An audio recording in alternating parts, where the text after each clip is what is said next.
Encore une fois pour un nouveau tuto. Alors pourquoi deux tutos coup sur coup dirons-nous? Tout simplement parce que mes filles ne sont pas là pendant 2-3 jours, donc je profite d'avoir la maison à moi toute seule pour pouvoir être tranquille pour faire mes vidéos. Voilà. Alors qu'est-ce qu'on va faire aujourd'hui? J'ai décidé de vous faire un petit tote bag. Un mini tote bag. Voilà, alors pourquoi un mini tote bag? Il y en a plein partout sur différents tutos sur internet, vous allez en trouver des milliers.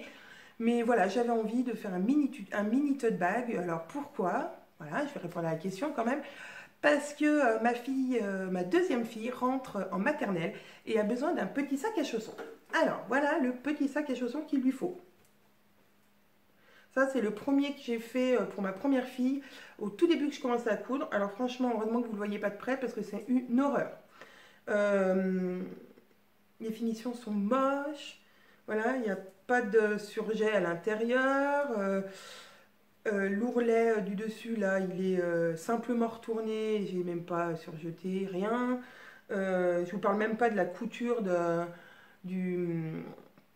la hanche. Enfin bon, voilà. C'est vraiment... Voilà, à part le tissu qui est très joli, n'est-ce pas? Le reste, c'est vraiment pas beau. Donc, après 2 ans de couture, j'ai donc décidé d'en refaire un pour ma deuxième, donc qui rentre en maternelle.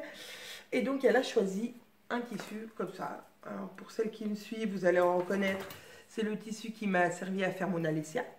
Donc voilà, c'est elle qui a choisi. Elle veut rouge avec des petites graines, un peu comme des crâneries. Donc voilà, donc je vais lui faire comme ça. Alors, quelle est la différence avec un tote bag, on va dire normal? Bah, pas beaucoup, il n'y a pas grande différence, sauf que j'ai décidé de lui faire des coutures anglaises pour que ça soit plus sympa et plus joli à l'intérieur. Et puis voilà, pour que ça soit plus joli tout simplement. Alors, à quoi il peut nous servir autre qu'un sac à chaussons? Parce que forcément, je pense que tout le monde n'a pas des enfants qui rentrent en maternelle. Donc, il peut moi, je m'en sers aussi de ces petits sacs pour mettre des petites choses dedans. Par exemple, pour aller à la pharmacie. Voilà, on va à la pharmacie acheter quelques boîtes de médicaments. On n'a pas besoin d'un tote bag grand comme ça. Donc, ça peut servir à ça, mais à toute autre chose. Ou alors, on peut l'offrir à des petites filles. Voilà, elles sont toujours ravies d'avoir un petit sac pour mettre leur petit trésor. Bon, allez, assez de blabla, on se met au tuto. Alors nous voilà. Pardon, qu'est-ce qu'il nous faut? Vous allez dire, je tousse à chaque fois que je fais une vidéo. Oui, c'est vrai. Qu'est-ce qu'il nous faut pour faire ce tote bag? Donc, il nous faut un rectangle de tissu de 62 cm par 24. Voilà. Qu'ensuite, nous allons plier en deux pour faire donc notre tote bag.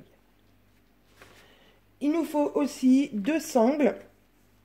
Donc 2 rectangles, ici de 4 cm par 40. 4 cm, c'est ça, 4 cm par 40. Je vérifie, hein, pas que je dise des bêtises.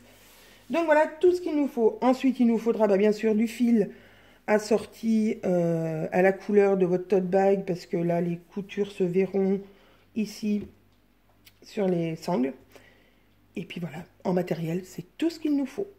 Donc, on va commencer par le corps du sac. Donc, pour faire des coutures anglaises, en fait, il faut déjà mettre envers contre envers notre tissu. Donc là, voilà, on va l'épingler ou le clipser. Hein. Vous savez que, pour celles qui me suivent, que je suis fan de ces clips, que vous pouvez trouver sur Amazon et d'autres sites marchands. Voilà, donc on clipse tout ça.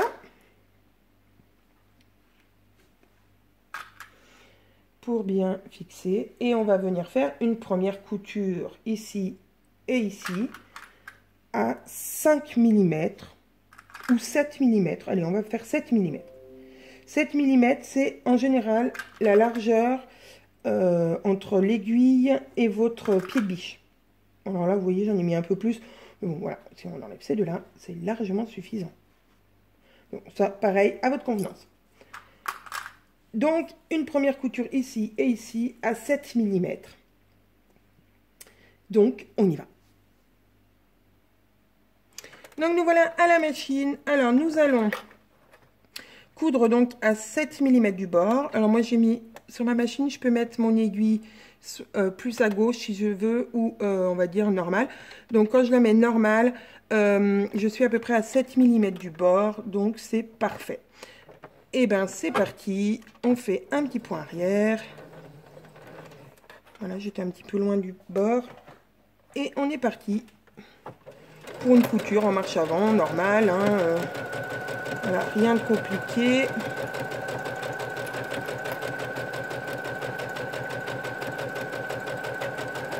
Toujours donc on guide notre tissu avec la main gauche et on maintient avec la main droite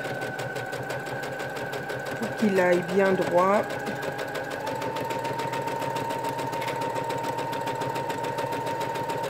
Hop, on arrive au bout, petite marche arrière. Et voilà notre couture anglaise. Attention, voilà, là c'est mieux quand on voit. Voilà, et on va faire pareil, et bien bien sûr de l'autre côté. Je vous épargne l'autre côté, n'est-ce pas? Voilà, nos deux côtés sont cousus. Alors je vais couper les fils. Hop. On va venir couper un petit peu dans... Alors attendez si je ne me mets pas comme il faut. Dans l'angle du bas du tote bag. Voilà. Pareil de ce côté. Et on va venir retourner le sac. Il est là important donc, de dégager les angles, donc de bien les marquer. Hop. Et donc, nous avons notre tote bag. Voilà. Alors, vous voyez, les coutures sont pas très plates. Donc, on va faire rouler le tissu entre nos doigts pour bien aplatir, pour bien mettre en forme en appuyant un petit peu avec notre doigt, notre ongle. Voilà, pour que les coutures soient belles. Pareil de l'autre côté, bien sûr. Voilà, il faut bien faire rouler le tissu pour que les coutures soient bien l'une en face des autres. Alors après, ça va dépendre de votre tissu. Si votre tissu est, plus votre tissu est fin, plus cette opération sera facile. Donc on peut, oui, on peut y mettre un petit coup de fer à repasser, mais moi là, mon tissu est assez docile, donc ça devrait être parfait. Et bien du coup, on reprend la machine à coudre. Et maintenant, on va aller coudre à 1 cm du bord. Voilà, donc moi j'ai mon repère, je ne sais pas si vous voyez, ouais, un petit morceau de scotch là. On recoud donc à 1 cm du bord, tout au long. Alors, une petite marche arrière. Et c'est parti.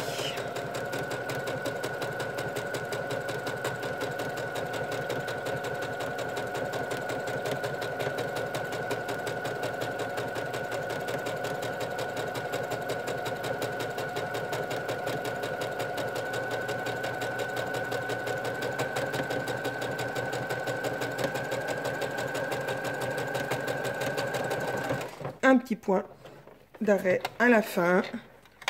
Et donc, on a notre couture à l'anglaise, vous voyez. Attendez, ça fait le point, oui, non. Voilà, c'est une couture qui est belle et qu'on verra à l'intérieur du sac. On fait pareil de l'autre côté. Et on se rejoint pour la suite. Voilà, les deux coutures sont faites. Alors maintenant, on va, pareil, recouper un petit peu les angles sur les... ici. Pour que ça soit beau. Pour que notre angle soit joli. Et on retourne notre sac pour la dernière fois. Donc déjà, voilà, en peu de temps, le corps de notre sac est prêt. Alors pareil, on va pouvoir mettre en forme notre couture. Donc voilà, là, Ça fait un espèce de petit bourrelet. Donc il va falloir aller l'aplatir. Donc la faire rouler déjà entre les doigts pour bien la placer. Et ensuite l'aplatir au fer à repasser. Voilà. Et on va aller mettre les anses. J'ai donc bien repassé mon corps de sac. Et puis je vous ai dit n'importe quoi hein, pour changer. Avant de mettre les anses, on va s'occuper de l'ourlet. Donc, vu que nous avons des coutures à l'anglaise, ça va être compliqué de faire un double retourné parce que ça va être très épais. Donc, on va faire un simple retourné. Donc là, il faut retourner le sac dans l'autre sens. Voilà, vous allez dire, j'ai repassé pour rien. Non, puisque ça reste quand même, repassé. Donc, on va simplement surfiler ici les bords avec un point zigzag ou avec une surjeteuse, comme vous voulez. Moi, je vais le faire au point zigzag. Donc, je me mets en zigzag. Mon zigzag est réglé à 3, 5. Je vais le régler à 5. Voilà, pour que ça fasse des plus grands triangles, on va dire. C'est juste pour arrêter le tissu. Donc, j'enlève ceci de ma machine pour donc on appelle ça c'est pour le pied libre. Voilà, pied libre. Pour pouvoir donc coudre comme il faut. Alors, on commence de où on veut, hein, peu importe. Je vais commencer du milieu. Hop, le but c'est de faire donc une piqûre sur le tissu, une piqûre en dehors du tissu. Mais bon, si c'est pas vraiment dans le vide du tissu, enfin dans le vide, voilà, c'est pas très important. Voilà, et c'est parti.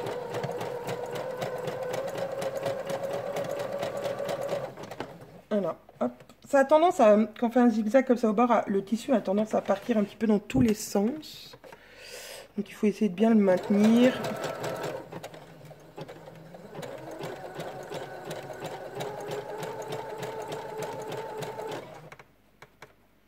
Là, ça me l'a même un petit peu retourné. Enfin, voilà. Alors, on peut aussi agrandir le point. Donc voilà, on va essayer. Là, c'était petit. Maintenant, je vais mettre, j'ai mis à 2. Alors, on va arriver ici à la première couture anglaise. On va la plier vers nous.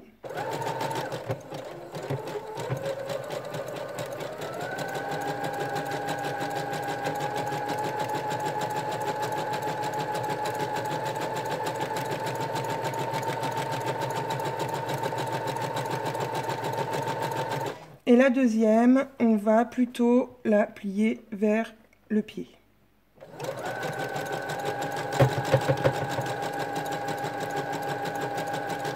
Et voilà, on arrive au départ. Une petite marche arrière. Je sais pas pourquoi je parle comme ça. Et voilà. Un petit surjet.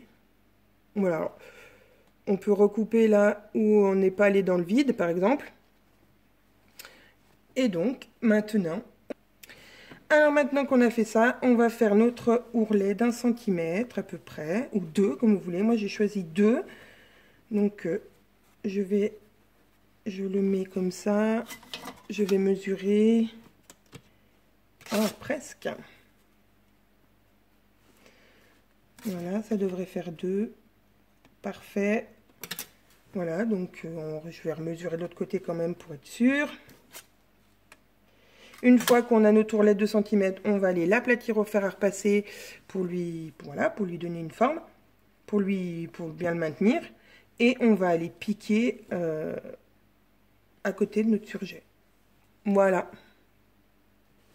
J'ai repassé mon ourlet. On se remet en point droit, bien évidemment.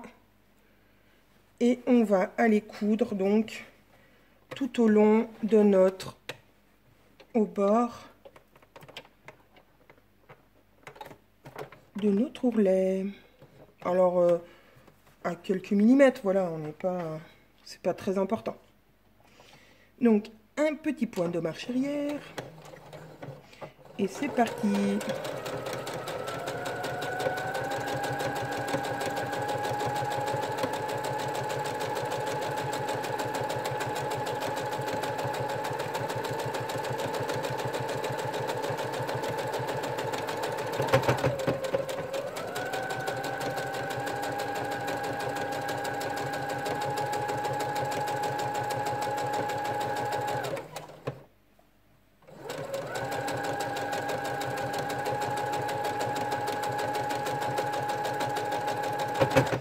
Et voilà, on a fait le tour.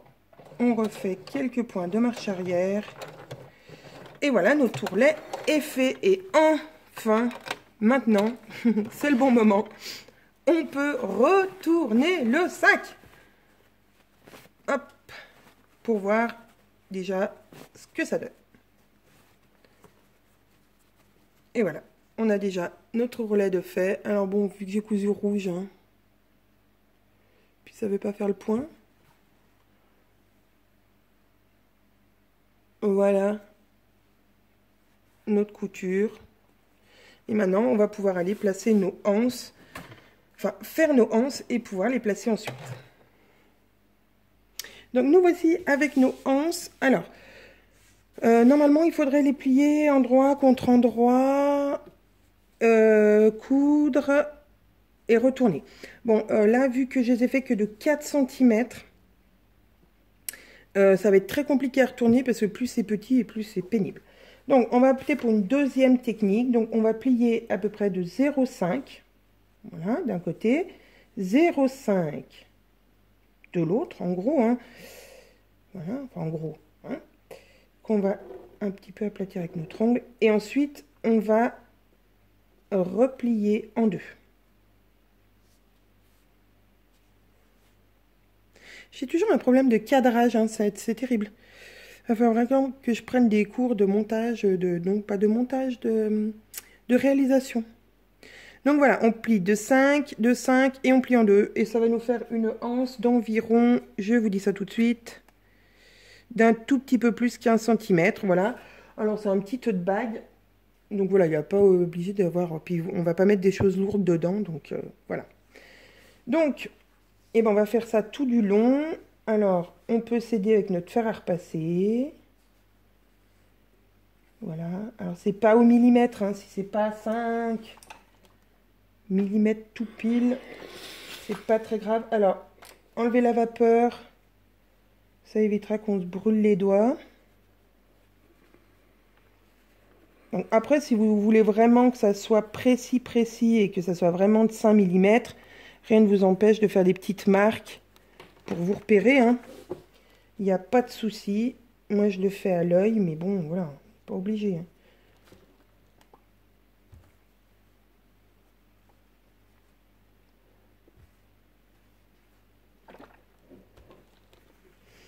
Voilà, hop.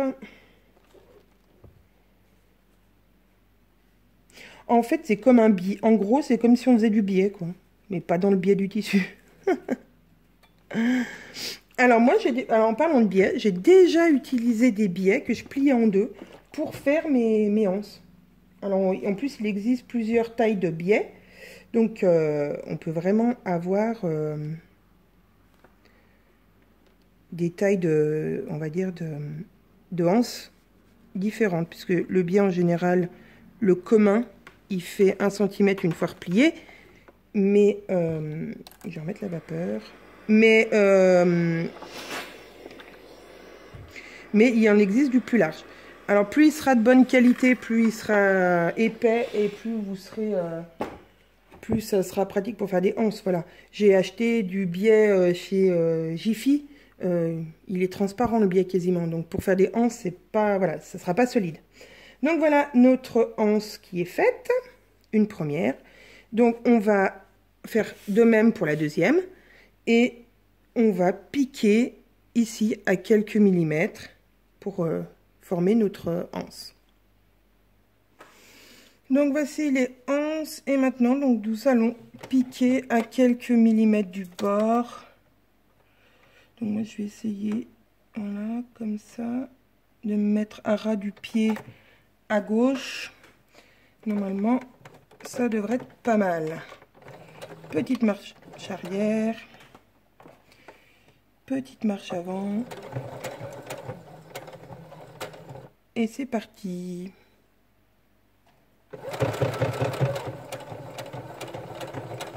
Alors voilà, ça a un peu tendance à patiner. Alors je vais l'aider un petit peu.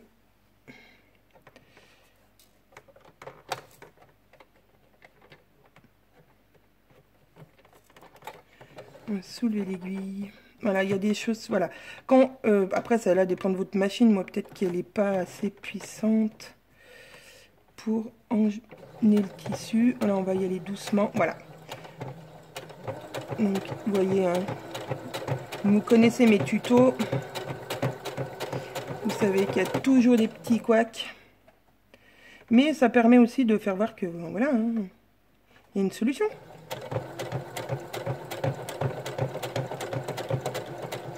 Le truc aussi, c'est de... Enfin, pour coudre à peu près droit, enfin, pour coudre droit, c'est de ne pas regarder son aiguille. Parce que quand on regarde son aiguille, on a tendance à dévier.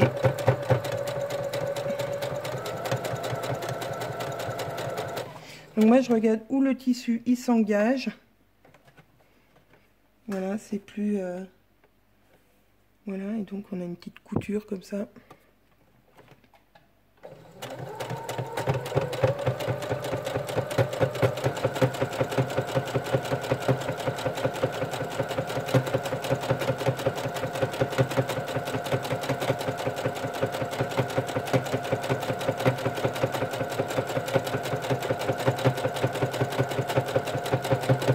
Alors, plus on fait des anses petites et plus je dirais que c'est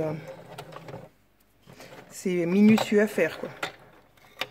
Donc voilà notre couture. Et on va faire pareil sur l'autre anse. Et ensuite, pour finir, on les fixera sur notre sac. Alors, avant de fixer, on va faire un tout petit zigzag là sur notre... sur nos anses pour, voilà, pour pas que ça s'effile. Voilà. Une petite marche arrière. Vu qu'elle est petite, on peut faire, voilà, un aller-retour. C'est, voilà, pour que ça tienne, enfin pour que ça s'effiloche pas. On fait, là on va couper les petits fils qui dépassent. Hop, et puis on va faire pareil sur les autres extrémités. Je vous en fais voir encore une.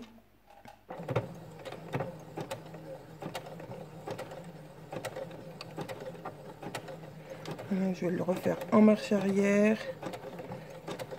Voilà, que ça fait un point d'arrêt. Et en plus, voilà. Hop, pareil. On coupe les petits fils qui dépassent. On fait pareil sur l'autre sangle. Enfin, sur l'autre anse. Et après, on viendra les fixer sur notre sac. Donc, maintenant, on va définir la place. Donc, moi, j'ai décidé de les mettre à 6 cm. Donc, on va mesurer 6 cm. Ah, il y a encore un petit fil. Hop. Donc, 6 cm, c'est... Alors, on va mettre plutôt la règle comme ça sera plus simple. 6 cm, c'est ici. Donc, on va la fixer ici. Hop, petite épingle.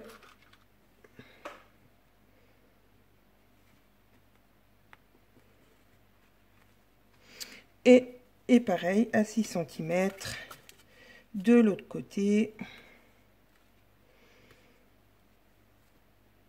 Donc ça fait ici. Et pareil, on met une petite épingle. Voilà, on va venir faire la même chose de l'autre côté. Alors après, c'est la distance, c'est vraiment comme vous avez envie, hein. Donc on fait bien attention à ne pas faire vriller notre notre anse. Hop, ici. Donc après, c'est vrai que de l'autre côté, on n'est pas obligé de mesurer, puisque de toute façon, vous avez le repère de celle de derrière. Voilà. Hop, donc on la met pile en face, en faisant bien attention qu'elle soit bien correcte. Pas tout retourner en route. On pique.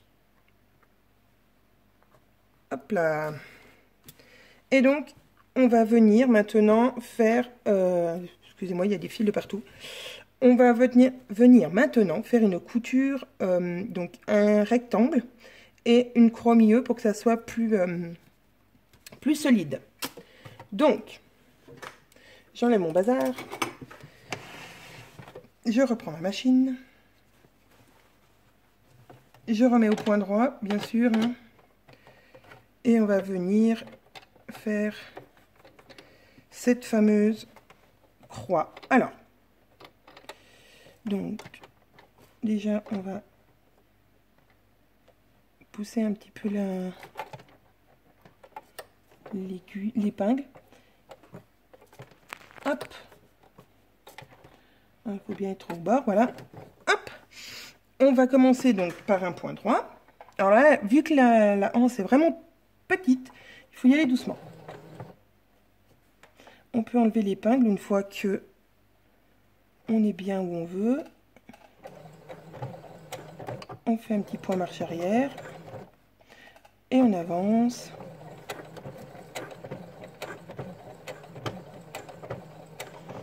On s'arrête. On laisse l'aiguille planter. On soulève le pied. On fait pivoter. On remet. Et on est reparti. En marche avant.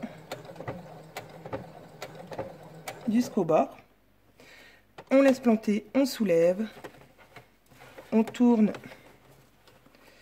notre tissu. On est reparti. On replante, on remonte le pied, on replante et on est reparti pour une dernière fois jusqu'en bas. Arrivé en bas, on s'arrête, on soulève le pied et on va venir faire une première diagonale, donc jusqu'au côté opposé. Et on va finir par un point d'arrêt. Voilà. On enlève tout. On coupe les fils. Hop.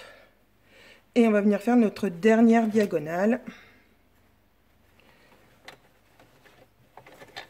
En partant, donc, ce coup-ci, bah oui, d'en bas, par exemple. Enfin, pas par exemple, on va commencer d'en bas. On plante aiguille. On fait 2 points marche avant, 2 points marche arrière. Et maintenant, on va aller donc jusqu'au côté opposé.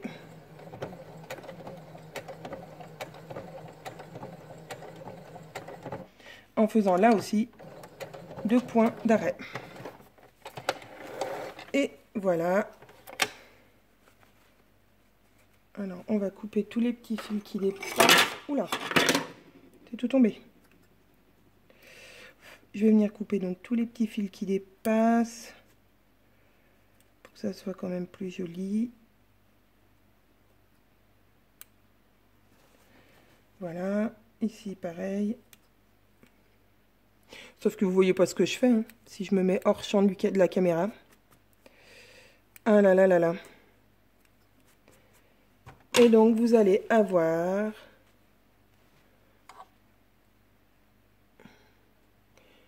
une jolie petite croix. Voilà. Super. Et ben il vous reste plus qu'à faire ça pour les trois autres anses qui vous restent à faire. Et puis donc, après, on aura un joli petit tote bag. N'est-ce pas? Alors, je viens de me rendre compte que j'ai encore fait là une boulette de clochette. J'avais mis les 2 anses j'avais mis la anse pas du même côté. Je les avais fait traverser. Alors, c'est possible, mais moi, pour mon utilisation, il faut vraiment que mes anses, elles soient du même côté. Voilà, il faut que j'ai une anse de chaque côté du sac et pas la anse qui traverse d'un côté à l'autre du sac. Donc bah, si vous avez pas regardé la vidéo en entier, j'essaierai d'incruster un petit mot en disant attention, j'ai fait une boulette, allez un petit peu plus loin. Donc voilà, donc en fait il faut absolument que mes anses elles soient une à gauche, une à droite du sac. Voilà, pour que ça soit ce que je veux et pas voilà, pas n'importe quoi. Donc voilà, allez, c'est reparti. Je vais finir de coudre mes anses et puis je reviens vous faire un petit bisou. Voilà, tote bag terminé, mini tote bag terminé. Donc voilà, de petites anses toutes mignonnes. Et donc les coutures à l'intérieur qui sont toutes belles. Voilà, alors pour preuve qu'il y a des chaussons qui rentrent, regardez, j'ai des chaussons, hop là, super, qui pourrait être accroché au porte-manteau de ma fille, mais aussi voilà qu'on peut, donc comme je vous disais tout à l'heure, mettre ce que l'on veut, une petite pochette sympa que si on plie dans notre sac, ça ne tient pas beaucoup de place et ça peut toujours servir pour tout et n'importe quoi d'ailleurs. Hein.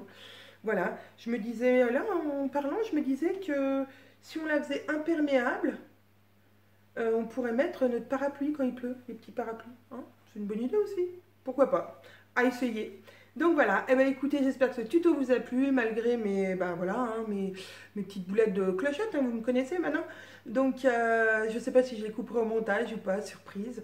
Et en attendant, ben, je vous remercie encore pour tous vos petits commentaires, tous vos j'aime et tout, et tout. Et puis ben, je vous dis à très bientôt. Au revoir.